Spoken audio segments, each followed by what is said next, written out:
Hey, Hallman community, welcome to another evening of Hallman story time. I hope all of you are doing fantastic. We sure did enjoy your participation in our Hallman Weekly Challenge last week of Show Your Pet. So I hope that all of you are ready to participate in this week's Weekly Challenge too. Tonight we're going to be reading the story Marisol, McDonald, and the Monster by Monica Brown and illustrated by Sarah Palacios. I hope you enjoyed the story this evening.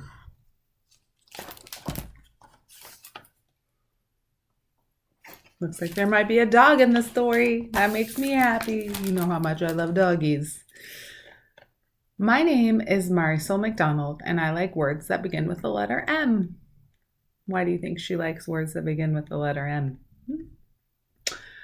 I like being mismatched and marvelous, and I love eating mangoes and melocotones and drinking milk with miel. Do you guys know what melocotones are? Look here. So we see mangoes and peaches and milk and miel. What does that look like a bottle of? Yes, honey. I especially like Monday mornings when I get ready for school. Over the weekends, I miss my favorite maestra, Miss Apple, and our class mouse, Millie the Mighty. At school, I love art and science and math and English and Spanish too because I get to use lots of my favorite M words. Magic, mustard, moon, monkey, mommy, maíz, magnifico.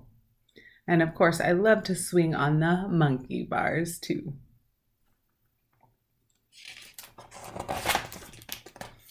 But there is one M word I do not like at all, and that word is monster. I know monsters aren't real, but when I think of them, I see scary eyes and wild fur and pointy claws and sharp teeth. How do you feel about monsters? Are you similar or different to Marisol and how you feel about monsters? One night, when I'm just about to fall asleep, I hear a loud boom and then another. Mommy, Dad, there's a monster under my bed. I hear it. I yell, pulling the covers over my head. Dad peeks below the bed. No monster here, he says. Can Kitty sleep in my room, por favor? I ask, please. Kitty is the best dog ever. He could be my guard dog. Sorry, Marisol, Dad says. Kitty's sleeping in his own bed downstairs. Mommy stays with me until I fall asleep, but it takes a long time. The next night, the same thing happens. I hear bumps. I yell, and Dad checks under my bed. No monster. Daddy stays with me until I fall asleep. It's the same the night after that and the night after that. By Saturday, we're all pretty tired, except Kitty, who wants to play ball. Do you think all monsters are scary? I ask Kitty, but he only barks. Woof. In the afternoon, I help Mommy make empanadas, my most favorite dinner in the whole world. Mommy lets me make them into different shapes. If monsters were real, would they have mommies? I asked. Good question, Mommy says. What do you think, amor? Mommy always likes to answer my questions with more questions. Does your mommy do that too? Or your papi? Or your tias? Your moms, your dads, your aunts, grandmas or grandpas answer more questions with questions.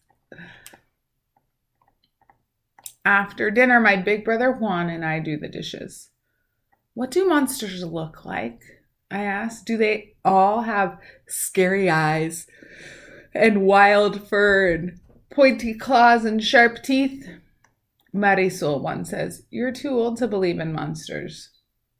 I frown. Nobody wants to talk to me about monsters, not even my little brother, Gustavo. I know monsters aren't real, but I can imagine them, and that makes them real enough to me. What do you think about the monster she's imagining? Does it look scary to you? It almost looks kind of cute to me. Not so scary. Suddenly, I have an idea. I can make my own monster, and I can imagine her any way I want. She will be unique, different, and one of a kind. I take my markers, a few of Juan's old soccer socks, and some colorful yarn from Mommy's knitting bag. Mommy helps me sew up my monster, and I dress her in a purple polka dot skirt and a green striped shirt. I sew on 3 legs so she will be extra good at soccer, and I give her red hair just like me and blue fingernails.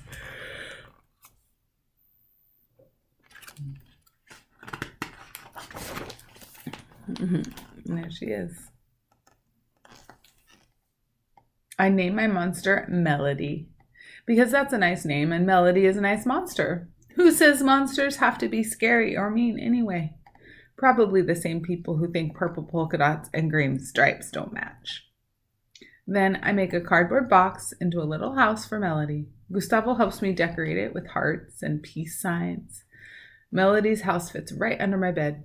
That night I fall asleep fast. I know there's a monster under my bed, but it's my very own monster. That's a good solution. I like how she thinks.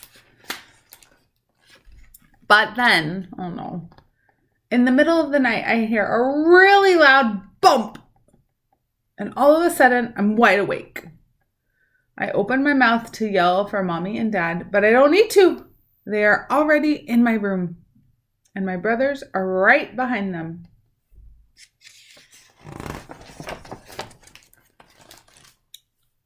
We hear it too, Dad says, just as there's another bump, bump, and then bumpity bump. I think it's coming from downstairs, I say. We tiptoe down the stairs. I bring Melody with me in case she's scared to be by herself. What do you think it's gonna be?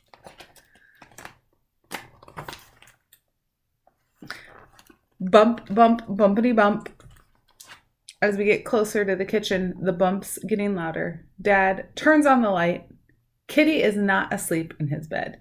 Kitty is playing with his ball, pushing it against the wall with his nose.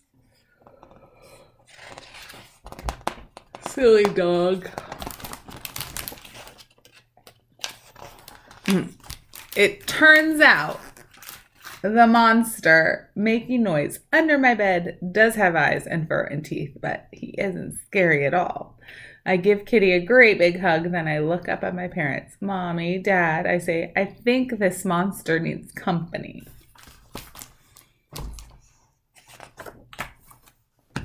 Where does Kitty end up sleeping? In her Marisol's room.